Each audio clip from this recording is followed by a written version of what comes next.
As you know, my name is Leila Deepa, and I'm proud to be a research associate here at the Foreign Policy Association. For many of us, this is the year of the Iranian woman. It is my distinct honor to introduce one of its most outstanding representatives, the quiet dynamo and born diplomat, Mahnaz Afkahmi. Mahnaz will discuss her latest book, The Other Side of Silence, a memoir of her life of service to her native land, Iran, and to Iranian women, her experiences of life in exile and with the global cause of feminism. Mahnaz was born to a distinguished family of landowners and statesmen originating in the city of Kerman in southeast Iran. After traveling to the United States in the post-war years, she graduated from San Francisco State University and the University of Colorado with a master's degree in English. Preparing for an academic career, she and her husband, Gholam Reza, an equally distinguished academic, returned instead to Iran, which was undergoing tremendous changes in an era of modernization. Mahnaz soon joined the women's organization, going on to become Iran's first minister for women's affairs and the second in the world after Françoise Giroud of France. She was very active in the movement for the advancement of women's rights, which began in 1963 with the right to vote and continued with further advancements until the passage of the Family Protection Law in 1975. This was the first law to be annulled by Ayatollah Khomeini when he came to power. After the Islamic Revolution in Iran, Mahnaz and her family moved to Washington. After 1979, she began the second chapter of her professional life. Mahnaz was appointed director of the Foundation for Iranian Studies, the leading supporter of Iranian studies in the United States. The foundation became known for its journal, Iran Nameh, for its oral history of Iran project, which I was interviewed for, was a great honor, and for its numerous prizes and contributions to scholarship. Mahnaz always believed in the power of dialogue and communication and became a highly respected liaison between academics and institutions in the field. Almost simultaneously, she established a new foundation, Sisterhood is Global, followed by the Women's Learning Partnership, where she used these skills with great success. Women's Learning Partnership today is a global partnership of 20 autonomous women's rights organizations from the Global South that promote women's leaderships and human rights in 8 languages across 60 countries. Mahnaz has served on numerous advisory boards and steering committees, including the Women's Rights Division of Human Rights Watch, the Global Fund for Women, and the National Museum of Asian Art. She is also a widely published author with 5 monographs to her credit. I will end by quoting the verses by Iran's great poet Rumi, which inspired Mahnaz's title. Beyond all talk of right doing and wrongdoing, there is a field. I will meet you there, as Mahnaz adds, on the other side of silence. Please join me in welcoming tonight's speaker.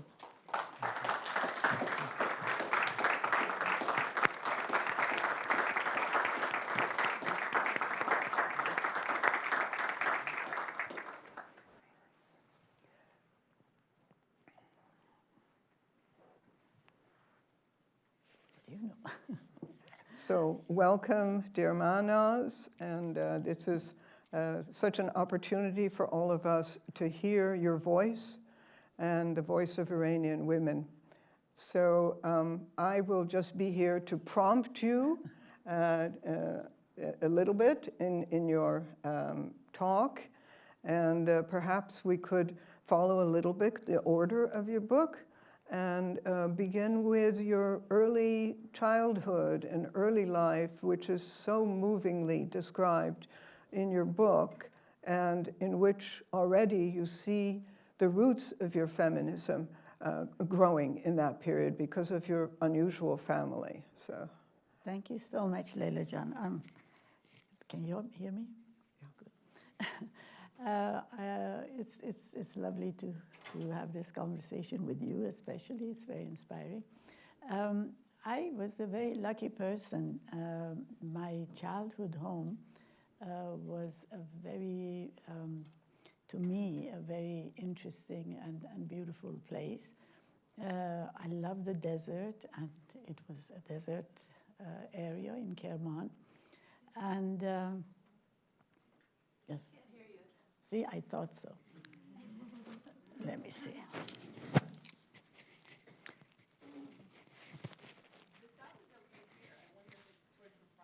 How about this way?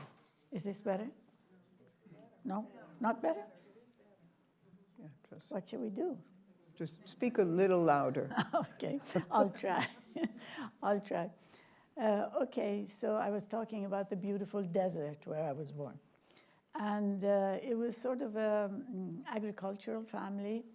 I don't like to say feudal, but that's what it was, basically. And I had two grandmas. One of them was a Qajar princess from the previous dynasty before the Pahlavis. And she was very correct and very careful in her demeanor and very diplomatic. My other grandma was from a different kind of a background, and also she herself was basically very strong. She decided to take on the religion of Baha'i, which was very much, looked down upon or aggressively treated in Iran and in Kerman especially. But she wanted to be who she was, and she was. And so she ended up getting, her husband was forced to leave her. And she started a seamstress business at her own home, and was the first entrepreneur, I think, not only in Kerman, but in most of the provinces. So these two always influenced me. One to sort of nudge me in my mind when I was being a little too radical, and the other one when I was being too accommodating. So in between, it was hard to really get the right balance, but often it happened. It helped me a great deal when I negotiated legislation, especially on family law, because the princess was very good at that. But when you were trying to... Mahnaz, sorry to interrupt. Maybe you should tell the audience who you mean by the princess. The princess, the grandma who was from the Qajar dynasty. Okay, I see that. Thank you. Okay. See, if I didn't have Leila here, I don't know how I would have managed. But okay, tell me whenever you want me to go to the next thing, because otherwise, So you were saying that the experience you had from your two grandmothers helped you a great deal in passing legislation. And the other person, and this one is going to be all that I'm going to say about, well, maybe not all, but most of what I'm going to say about my childhood. The other one was a nanny that we had, who was a very wise woman, and she was also a good storyteller and all of that. But what she had, which influenced me very much, was that when she discussed people, she said there are some people in the world who are in business world. They are called Agha, or Mr. There are those who are in agriculture and own land. They are called Khan, or some kind of lord. And then there are those who work, and they're the humans. So Adama. So the three distinctions that she made maybe are a little bit unfair to some who are all three, or maybe two, but it was a good lesson in how to evaluate different groups of people. And the other thing that I might say about my childhood was that, again, if you don't mind, I will refer to something that has always been an issue, not only with me, but with a lot of women who write memoirs or try to describe history. It's the realization that you can, as a woman, define history or describe history. I always go back to Walt Whitman, who in Leaves of Grass wrote about himself. He said, "I celebrate myself and sing myself, and what I believe, you shall believe."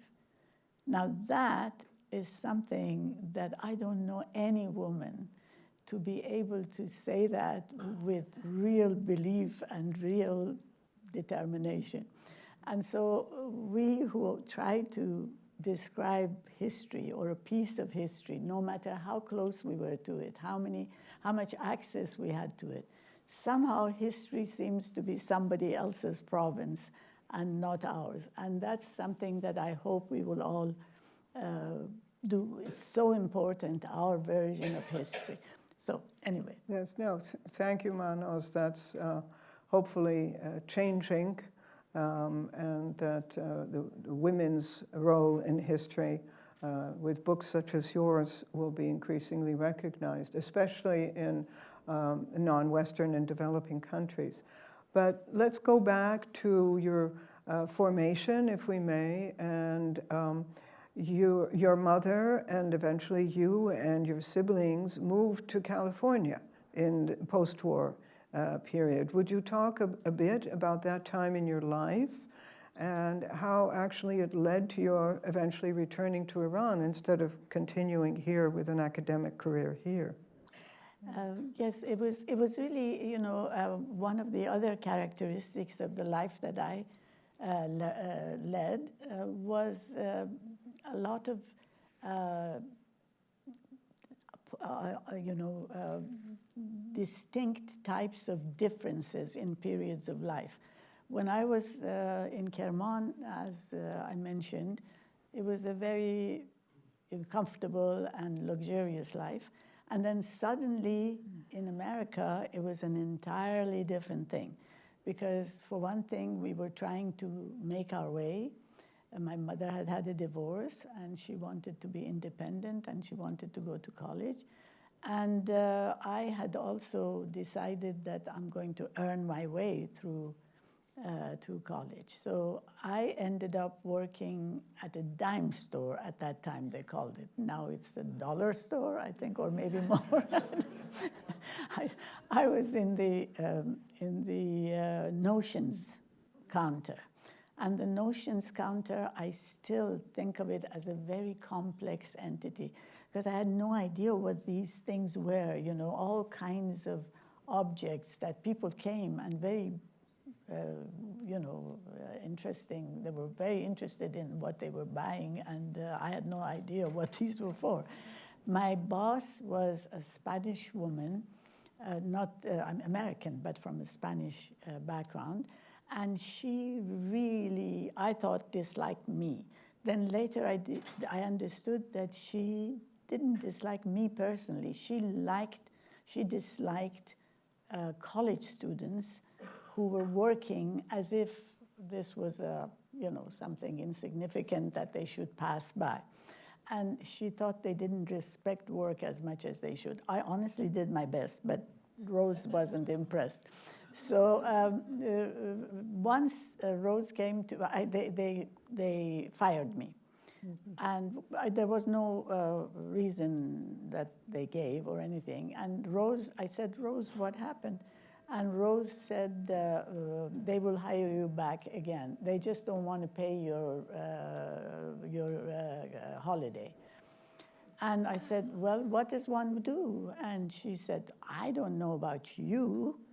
And she called me, because my maiden name is Ebrahimi, and she called me Abenini.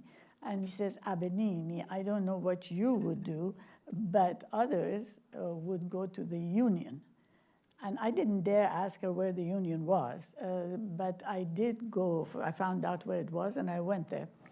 And the people, there were this really tough-looking women, and they were doing their thing. And then when they asked, is there any other thing? I sort of went like this, and they said, come on. And I said what my situation was.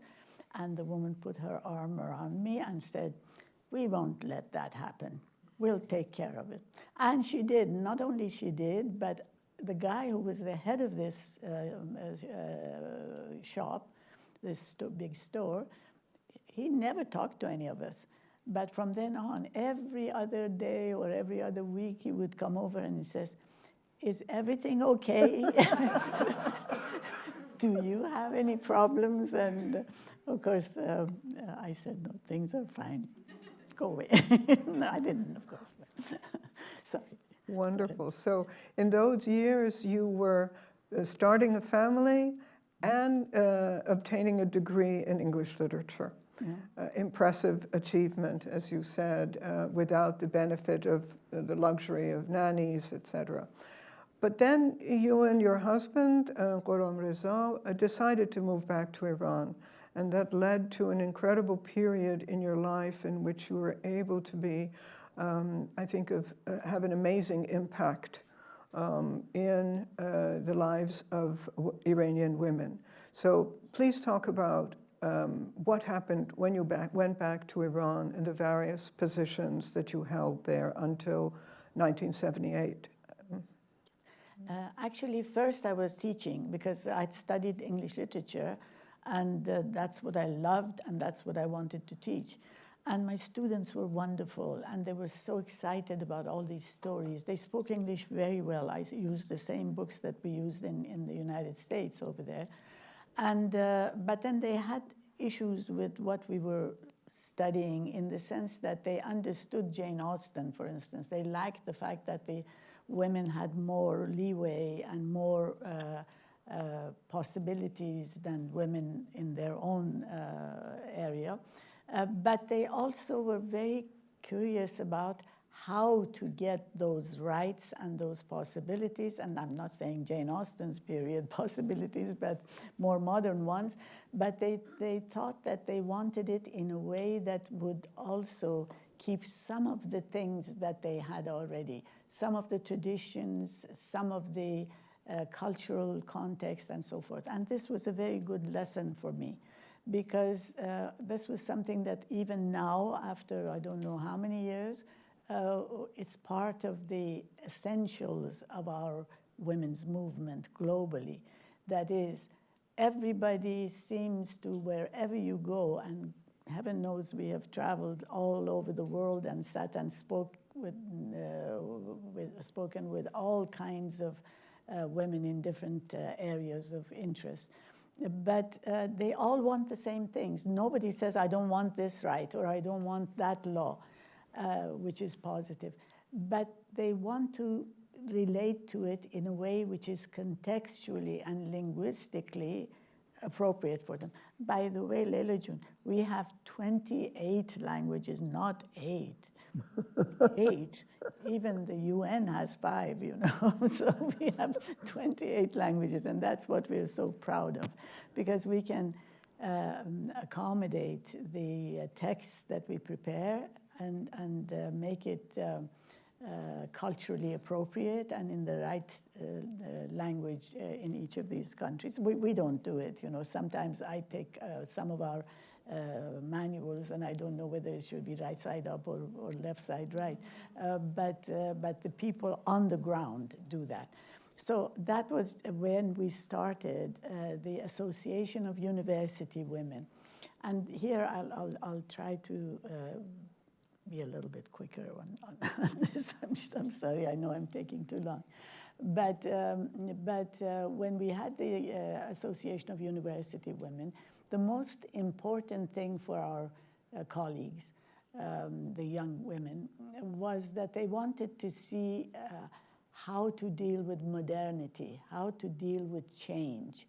And so we had events where we asked professors and specialists in different fields to come and speak to us about these various issues. And I remember once we had musicians, you know, talking about classical music or modern, poets and all of that. And then we had a religious person who came in, and they asked him, one of the students asked him, is it okay if this rule that says that I have to take off my nail polish in order to pray, is that real? I mean, do I have to do that? And he said, yes, you have to.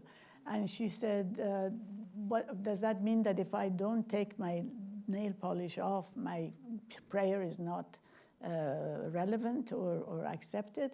And he said, no. And, you know, there is nowhere in the Quran, of course, I mean, nail polish, there wasn't even an idea of nail polish when it was written. But it's the you know, minuscule, small items that formulate reality for some of the extreme religious people, and of course for others as well, but especially with religion, there are these misunderstandings, and this is something that we chose as one of the areas in which we want to work. That is, we want women not only choose how they want to relate to religion, but they should be the interpreters as well. They should be among those who set the standards for change in understanding of religious concepts. So from the University Women's Association, I was asked to join the National Women's Association, and that was, I'm sorry that I keep telling you little anecdotes. It's instead of a more intellectual kind of a presentation. But this is the first chance I've gotten to talk about the little anecdotes in my book, and I hope Leila will not mind that. But the way that we dealt with issues in the women's organization also came from relating to people and asking them what it was that they were interested in, and what were the challenges that they were facing, and what were the priorities in their lives. And I remember once all of us who were on the board of the organization or working as leaders, all of us thought that one of the most important things is legislation, and family law especially, which it is, of course.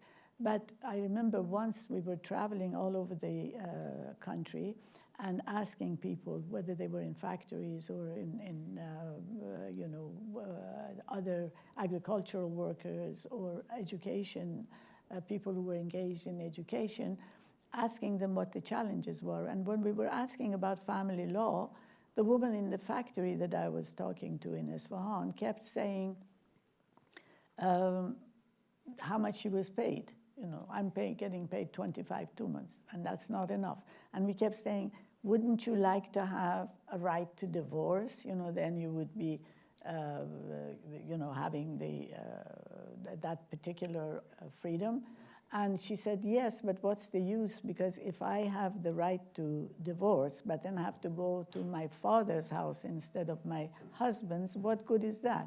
Now, it seems like a simple, ordinary thing, but this taught us that what is important in terms of gender advancement is basically having education and skills to be able to take positions of leadership, to be able to make something substantial, so that in terms of funding, so that their lives will have economic independence. Without that, it's impossible to reach the areas that they need to in terms of politics and so forth. So out of these things that one learns and hears from others, from people themselves, you formulate the kind of programs that will be helpful.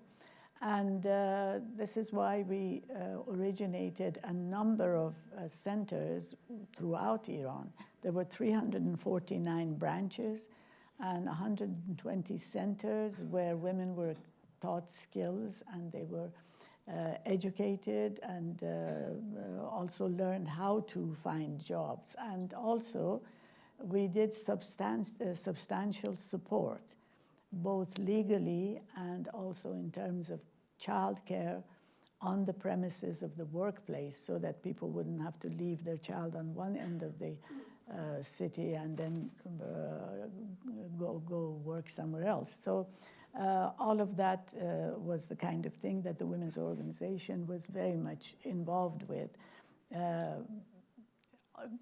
preparing the society's reactions to women's needs so that they could play the role that they were intended to play and they wanted to play. So the support system, including also laws such as up to 7 months pregnancy leave, childcare, as I mentioned, on the premises, and half-time work until the child was 3 years old with full-time benefits. All of this was created. I'm beginning to feel like not having complete confidence in what I'm saying. No, I celebrate myself and no. myself. I think what's wonderful about your book and about this conversation is the detail of the picture that you can paint. Even I was in Iran from 75 to 78, and your memory is extraordinary. And the way you discuss so many organizations that were there in the field to help women, I think talks about the structure of the government in those days, and that there were, it was a monarchy, and all of these organizations were government organizations, but you were a person who built from the ground up. You were a person who was there to listen. In my experience, many Iranians didn't listen.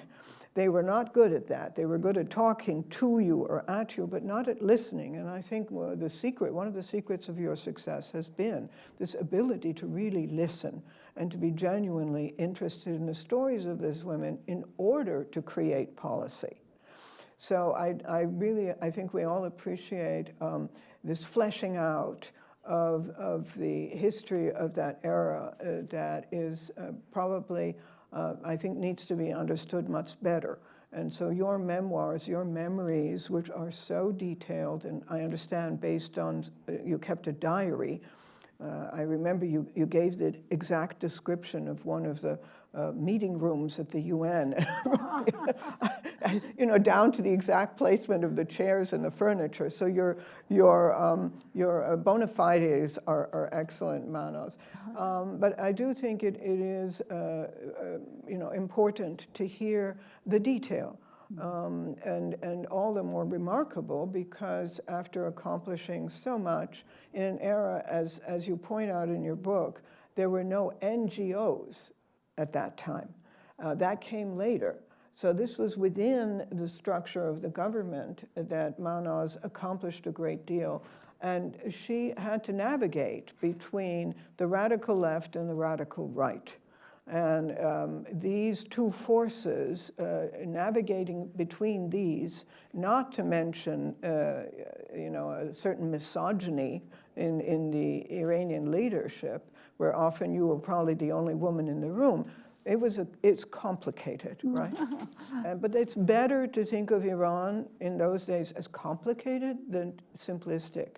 So I do think every detail you provide is worthy.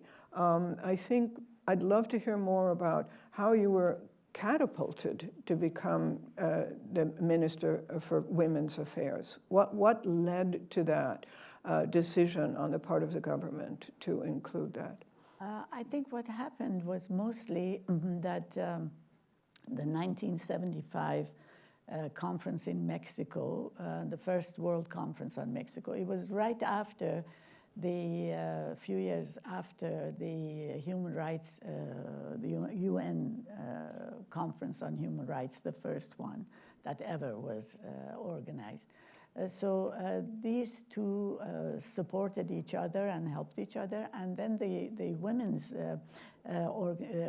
conference in Mexico City gave us a lot of opportunities. Because for one thing, Princess Ashraf, who was the twin sister of the Shah, and was very interested in international affairs. She was chair of the delegation, Iranian delegation during the General Assembly, and was very active in trying to get women to participate. And the first time that I met her was when she had asked two of us, one English-speaking and one French-speaking, to come to the UN. Because we had no real, women in real jobs other than just ordinary, light kind of functions. So she wanted us to learn how to be part of the UN or foreign relations. And that's when I became familiar with her and so forth.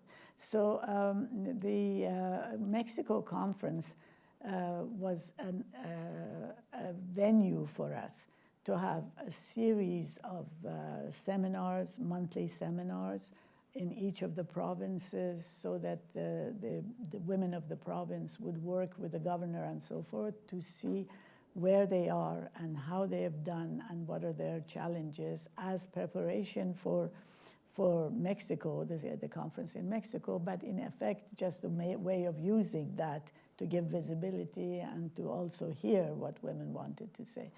And also we had the first film festival on women in Iran, in the Middle East.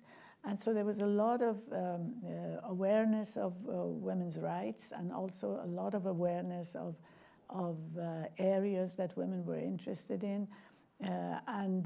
So that was, I think, it brought us into that particular kind of field that the government needed to have some participation by women.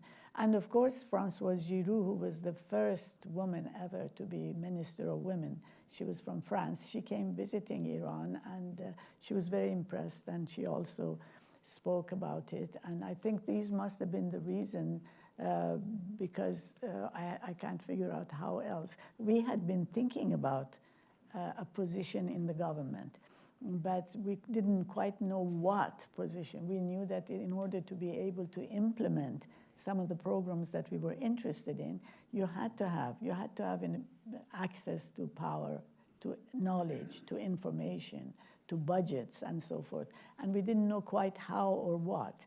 But when the Prime Minister called and asked me, whether I would like to be minister, it was a shock to me. But as usual, my radical grandma, I think, pushed me forward. And I said, why not, And so that's how it came about. But it was an amazingly, interesting and also amazing kinds of results. Let me just tell you one of them, and that was, we ended up preparing the draft of the World Plan of Action that was presented in Mexico and became the United Nations sort of outcome for that conference. And we prepared the draft, and then the draft went to the special committee that approved it, and then it went and became the UN draft. And we had put in it all the things that we would have wished to have, you know, all the things that we thought that would be just the best thing that could happen to women. It became the standard. And then we pressured our own government saying, okay, this is what the UN is saying, why aren't we doing it? And they did. And I remember that Prime Minister Hobeida, who was the first minister that I worked with, was the one who made this happen. And what happened was that one of the things in the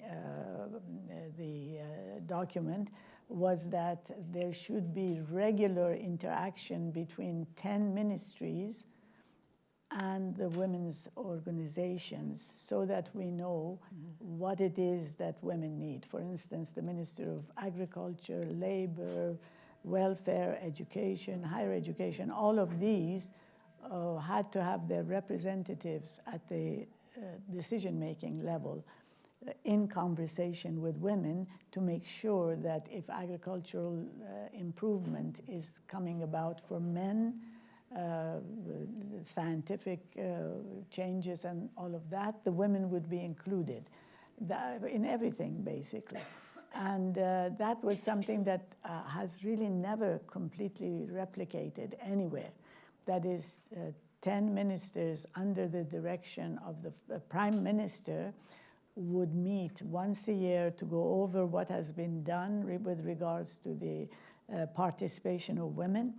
And also, the deputy ministers would meet with the Minister of Women every month to make sure that the different ministries are actually working on equality of opportunity. It's an extraordinary thing. It has never been replicated, and unfortunately, it came toward the end. And again, it wasn't well known. It just had 2 years to. There were many remarkable developments that happened just before the revolution. Mahnaz, we're almost nearing the end of our time, and we need to have time for questions from the audience. But just say a few words on your remarkable resilience and creativity after 1979 and your latest endeavor, which is the Women's Learning Partnership. Thank you, Leila. Actually, when I came outside of Iran, it was to actually sign a contract with the UN to set up a global institute for research and training of women in Tehran. 1980 conference of UN was supposed to be in Tehran as well. And we already had the Asia Pacific Center for Research and Training in Tehran. So Tehran was becoming a center for women. And we were, of course, things have been so misrepresented that it's very hard, even harder than trying to get Whitman's idea replicated, to say what it was really like, because it's so misrepresented. But it would have been really, if it had lasted, Iran would have been the heart of the global women's movement. So when I came out, I came for 2 weeks, and then I had to stay because I couldn't go back. And because of the revolution, I was what's the name of it? You were under a death sentence, is that what you were saying? I was a death sentence. Yeah, I was the warrior with God and corrupt of the earth. Right. So you guys be careful about who you invite. Who you invite to dinner, right? Okay. So, so I couldn't go back. So I started trying to figure out what I was going to do. And of course, I was always passionate about working with women. And the ideas that we had worked with were so, they paid off so well up to the point that they destroyed the country. You have to be careful about that too, because if you move too fast and too much without getting the understanding that is necessary, the reaction becomes very difficult too, which it did in our case. We had both the only theocratic government in the history of the earth You know, I mean, we have powerful churches, we have powerful synagogues, we have the Pope being the head of the Christian church, the Catholic Church, but he's not running the Ministry of Agriculture. He's not having his people running the different ministries.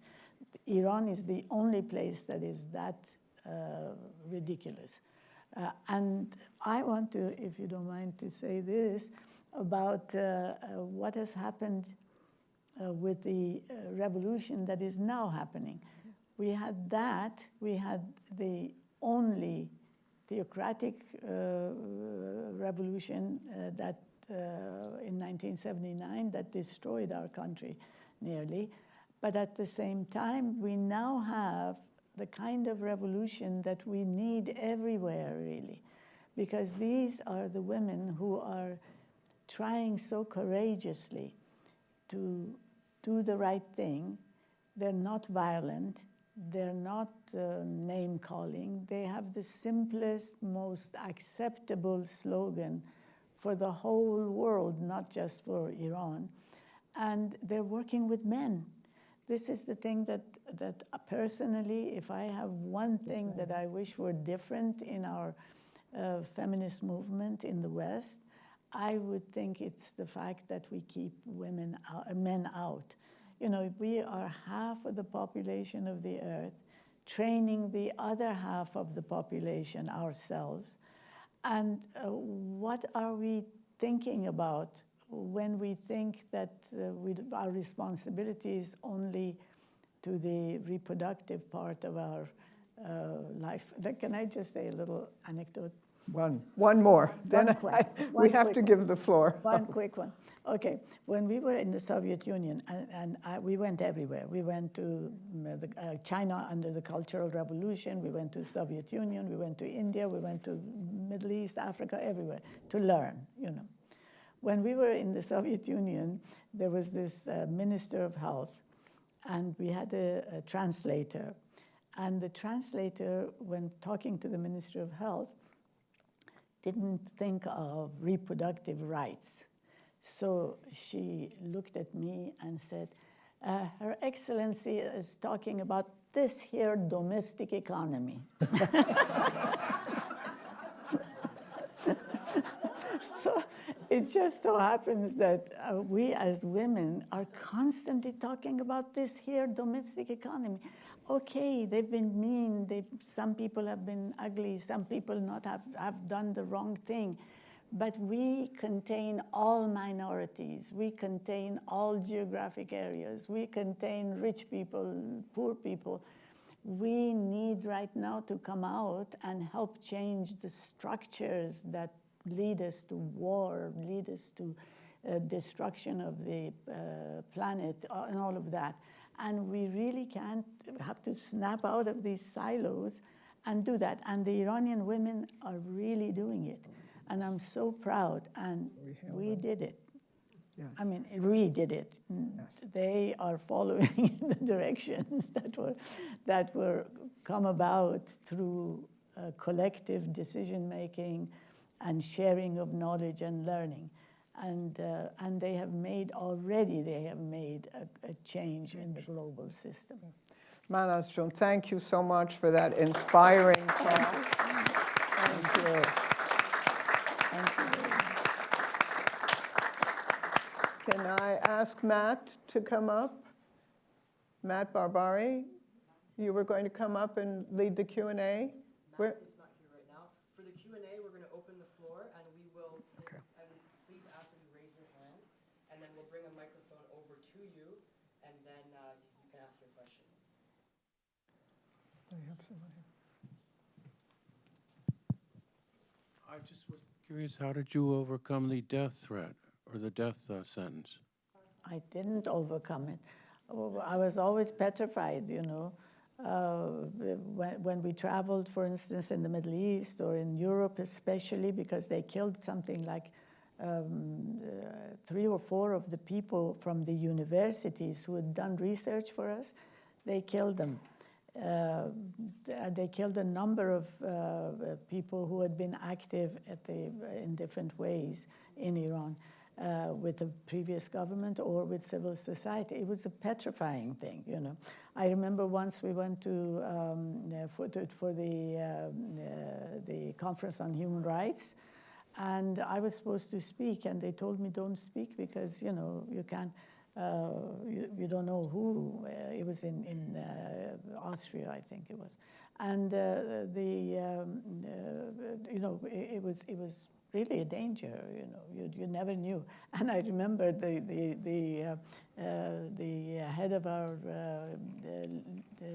judiciary was working with us at the foundation, and he was such a lovely gentleman and not at all aggressive, but he says, should I bring a gun to the offices of the Foundation for Iranian Studies just in case? You know, I said, no, please, you don't want to bring a gun to the office because then they will kick us out because they say we are dangerous people. It was very, very difficult.